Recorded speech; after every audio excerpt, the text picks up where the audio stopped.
राधे राधे दोस्तों, आप सभी का मेरे यूट्यूब चैनल व्रत एंड पर्व में स्वागत करती हूँ। दोस्तों, इस मई 2026 के मई महीने के 16 तारीख को वट सावित्री की पूजा रखी जाएगी। वट सावित्री की पूजा कब और किस वक्त होनी चाहिए और इस पूजा की विधि क्या है, ये सब मैं अपने वीडियो के अंत में बताऊंगी। इससे पहले एक कथा सुन ले। वट सावित्री व्रत का कथा स्कंद पुराण में बताया गया है। हर सुहागन स्त्री को वट सावित्री व्रत की पूजा करने के बाद वट सावित्री व्रत की कथा का पाठ जरूर करना चाहिए। स्कंद पुराण में बताया गया है कि वट सावित्री की कथा को पाठ करने से देवी सावित्री का ध्यान पूजन वट वृक्ष के नीचे करने से सुहाग की उम्र लंबी होती है और पति का प्रेम और सुख बना रहता है। स्कंद पुराण में वर्णित वट सावित्री की व्रत कथा का वर्णन स्कंद पुराण में है। स्कंद पुराण में देवी सावित्री के पति सत्यवान की मृत्यु हो जाने पर सावित्री द्वारा पति के प्राण वापस लाने की कथा का जिक्र वट सावित्री व्रत में कथा में किया गया है। इस कथा के विषय में कहा गया है कि यह कथा सौभाग्य प्रदान करने वाला है, इसलिए इस सावित्री व्रत के दिन वट के वृक्ष के नीचे सुहागन स्त्रियों को वट सावित्री व्रत की इस कथा का विस्तार पूर्वक पाठ करना चाहिए और सुहागिन महिलाओं की इस कथा को सुनना चाहिए। इससे सुहाग की उम्र लंबी होती है और वैवाहिक जीवन में प्रेम और सुख समृद्धि की प्राप्ति होती है। वट सावित्री व्रत कथा हिंदू धर्म में एक महत्वपूर्ण कथा है जो विवाहित महिलाओं द्वारा अपने पति की लंबी आयु और परिवार की सुख समृद्धि के लिए व्रत के रूप में मनाई जाती है। इस व्रत की कथा का मुख्य पात्र सावित्री और सत्यवान है। देवी पार्वती जी ने कहा, हे देवताओं के भी देवता, जगत के पति शंकर भगवान, प्रभास क्षेत्र में स्थित ब्रह्मा जी की प्रिया जो सावित्री है देवी है, उनका चरित्र आप मुझसे कहिए। जो उनके व्रत का महात्म्य हो, उनके संबंध का इतिहास हो, जो स्त्रियों के पति व्रत्य का देने वाला, सौभाग्यदायक और महान उदय करने वाला हो। तब शंकर भगवान ने कहा कि हे महादेवी, प्रभास क्षेत्र में स्थित सावित्री के असाधारण चरित्र को मैं तुमसे कहता हूँ। हे महेश्वरी, सावित्री स्थल नामक स्थान में राजकन्या सावित्री ने जिस प्रकार से उत्तम वट सावित्री का व्रत का पालन किया। मध्य देश में एक धर्मात्मा राजा रहता था जो सभी प्राणियों के हित में तत्पर रहता था। उसका नाम अश्वपति था। धर्मात्मा क्षमाशील सत्यवादी होने पर भी राजा संतान रहित था। एक समय वह राजा प्रभास क्षेत्र में यात्रा करते हुए वहां पहुंचा और सावित्री स्थल पर आ गया। वहां पर राजा ने अपनी रानी के इस व्रत को किया जो सावित्री व्रत नाम से प्रसिद्ध सभी प्रकार की कामनाओं को पूर्ण करने वाला है। भूर्भुवस्व इस मंत्र की साक्षात मूर्ति बनाकर स्थिति श्री ब्रह्मा जी की प्रिया सावित्री देवी उस राजा पर प्रसन्न हुए। कमंडलू को धारण करने वाली यह सावित्री देवी दर्शन देने के बाद पुनः अदृश्य हो गई, लेकिन देवी के दर्शन के पुण्य से कुछ दिनों के बाद राजा अश्वपति के घर देवी के समान रूप वाली कन्या का जन्म हुआ जो देवी सावित्री के अंश से ही उत्पन्न हुई थी। देवी सावित्री की प्रसन्नता से प्राप्त यह सावित्री की पूजा करने के बाद उत्पन्न कन्या का भी नाम सावित्री ही रखा गया। वह राजकन्या देवी लक्ष्मी के समान शोभित होती हुई बढ़ने लगी और धीरे धीरे सुकोमल अंगों वाली वह कन्या यौवनावस्था को प्राप्त हुई। नगरवासी इस कन्या को देखकर यही समझते थे कि वह कोई देव कन्या है। कमल के समान विशाल नेत्रों वाली एवं तेज से अग्नि के समान प्रज्वलित होती हुई सावित्री महर्षि भृगु ऋषि द्वारा कहे गए हुए सावित्री व्रत को करने लगे। लक्ष्मी के समान सुशोभित वह कन्या एक दिन देवी सावित्री की पूजा के बाद पिता के पास खड़ी हो गई। उस समय पुत्री की युवा अवस्था को प्राप्त हुई देखकर राजा ने मंत्रियों से सलाह किया। उसके बाद राजा ने सावित्री से कहा, हे पुत्री, तुम्हें योग्य वर देने का समय आ गया है। मुझसे कोई तुम्हें मांगने के लिए नहीं आता और मैं भी विचार करने पर तुम्हारी आत्मा के अनुरूप वर नहीं पा रहा हूँ। अतः हे पुत्री, देवताओं के निकट में जिस तरह से निंदनीय ना हो वैसा तुम करो। मैंने धर्मशास्त्र में पढ़ा है और सुना भी है कि यदि पिता के गृह में रहती हुई विवाह के पहले जो कन्या रजो धर्म से युक्त हो जाती है उसके पिता को बड़ा पाप लगता है। इसलिए हे पुत्री, मैं तुमको भेज रहा हूँ कि तुम स्वयं अपने योग्य वर ढूंढ लो। वृद्ध मंत्रियों के साथ शीघ्र जाओ और मेरी बात को मानो। इसके बाद जैसा कहते हैं वैसा ही होगा। ऐसा कहकर सावित्री घर से निकलकर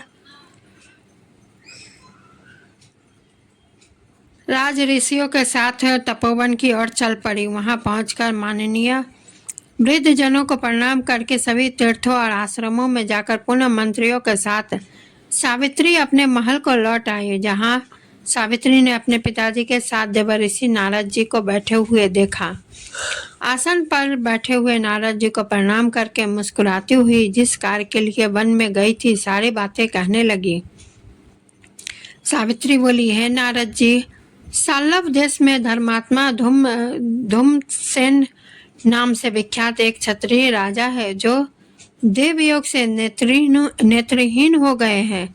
रुक्मी नामक उनके एक सामंत ने उनसे राजपाट छीन लिया है और वह अपने पुत्र और पत्नी के साथ वन में रह रहे हैं। उनका पुत्र सत्यवादी और धर्मात्मा है। उसे ही मैंने अपने मन में पति रूप में वरण किया है।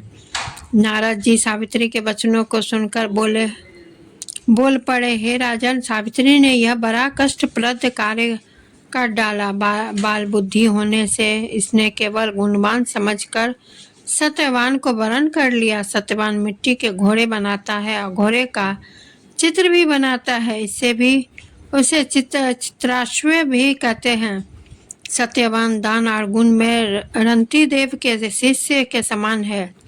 ब्राह्मणों की रक्षा करने वाला और सत्यवादी है। राजा ययाति के समान उदार, चंद्रमा के समान प्रिय लगने वाला, रूप में दूसरे अश्विनी कुमार के समान और धूमसेन के समान बलवान है।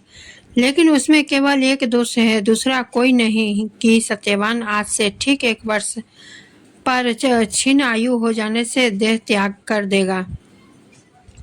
इस प्रकार नारद जी की बात सुनकर राजकन्या सावित्री ने राजा से कहा, राजा लोग किसी से एक बार जो को बात कहते हैं, ब्रह्म बेटा एक ही बार कहते हैं और एक ही बार कन्या दी जाती है। ये तीनों कर्म एक ही बार किए जाते हैं, बार बार नहीं। दीर्घायु हो अथवा अल्पायु हो, गुणवान हो अथवा निर्गुण हो, वर को एक ही बार वरण कर लिया जाता है।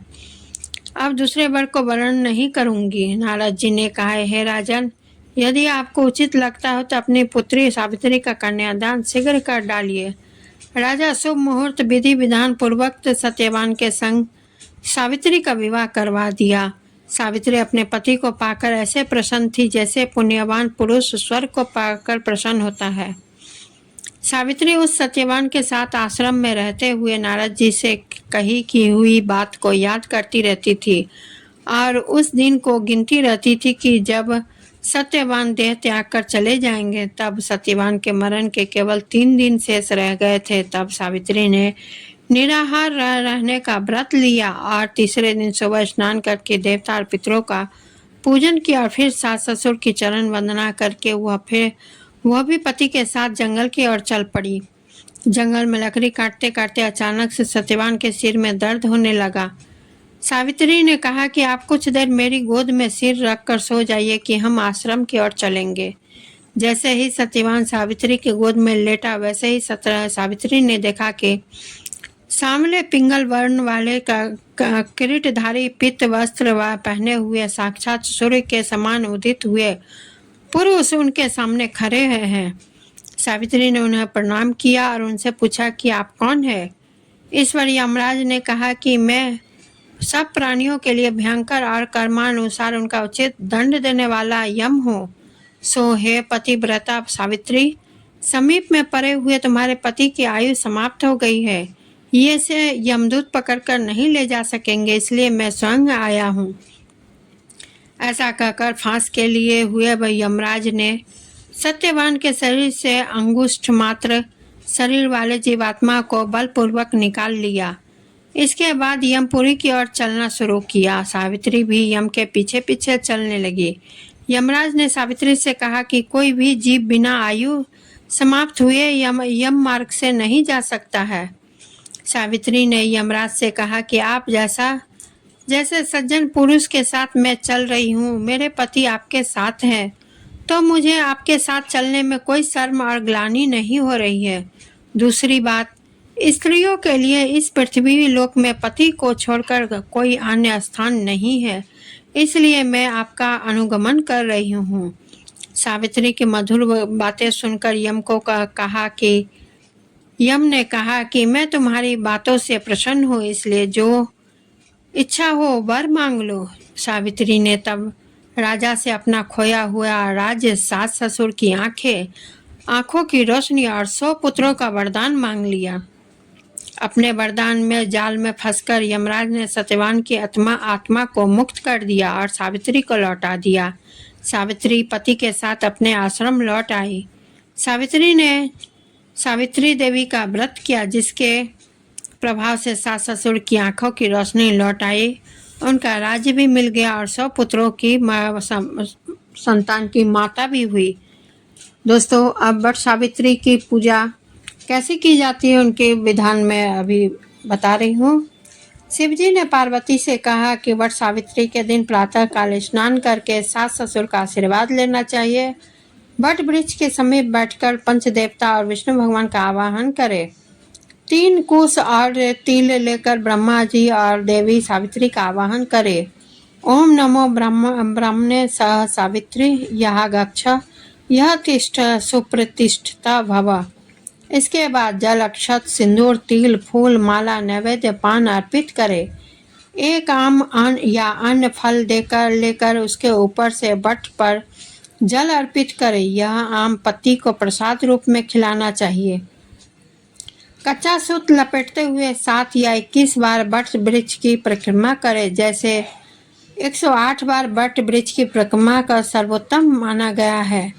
इस व्रत का पालना काले चने से करना चाहिए, क्योंकि काले चने के रूप में ही वट सावित्री को उसके पति के प्राण यमराज से लौटाए थे। तो दोस्तों, आप सभी को मेरी यह व्रत कथा कैसी लगी कमेंट जरूर करें। वीडियो को लाइक शेयर करें, चैनल को सब्सक्राइब करें और बेल आइकन को क्लिक करना ना भूलें, क्योंकि कोई भी नई वीडियो का नोटिफिकेशन सबसे पहले आप तक ही पहुंचेगी। और इसी के साथ में फिर एक नई वीडियो के साथ उपस्थित होंगे। इसी के साथ मैं विदा लेती हूँ। धन्यवाद।